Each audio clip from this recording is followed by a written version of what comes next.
Jacksonville, Florida's history begins long before European contact, with Timucuan Native Americans inhabiting the area for thousands of years. Their presence is evidenced by archaeological sites like the shell middens along the St. Johns River.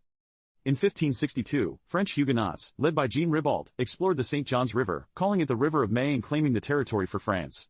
2 years later, in 1564, René Goulaine de Laudonnière established Fort Caroline near the mouth of the river, marking the first European settlement in the area. Spanish forces, under Pedro Menéndez de Avilés, arrived in 1565 and attacked Fort Caroline, massacring most of the French colonists.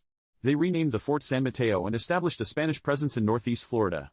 This solidified Spanish control, marking the beginning of the First Spanish period. Over the next 2 centuries, the area remained a contested territory. The Spanish exerted influence, but English incursions were frequent.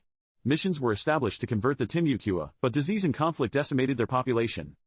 In 1763, following the 7 Years' War, French and Indian War in North America, Spain ceded Florida to Great Britain in exchange for Havana, Cuba. This began the British period. The British developed plantations, growing indigo and other crops. The area saw an influx of British settlers and enslaved Africans. In 1783, after the American Revolutionary War, Great Britain returned Florida to Spain as part of the Treaty of Paris. This marked the Second Spanish period. Spain's control was weak, and the area became a haven for runaway slaves and Seminole Indians, who resisted Spanish authority. In 1819, Spain ceded Florida to the United States under the Adams-Onis Treaty, ratified in 1821. Andrew Jackson served briefly as the military governor of Florida. The city of Jacksonville was founded in 1822 by Isaiah D. Hart. He named it in honor of Andrew Jackson, who had recently served as governor of Florida. Jacksonville initially grew slowly as a trading post and agricultural center.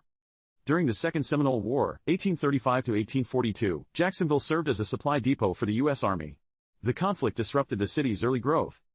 The Civil War, 1861 to 1865, had a significant impact on Jacksonville. The city was occupied by Union troops multiple times during the war. It was also the site of several minor skirmishes. Jacksonville's strategic location near the St. Johns River made it a key point for both sides. Confederate forces burned sections of the city to prevent them from falling into Union hands. Following the Civil War, Jacksonville experienced a period of rapid growth and development. It became a popular winter resort destination for Northerners. The city's tourism industry thrived, attracting wealthy visitors who built grand hotels and winter homes. The late 19th and early 20th centuries saw the rise of industry in Jacksonville, particularly lumber and ship.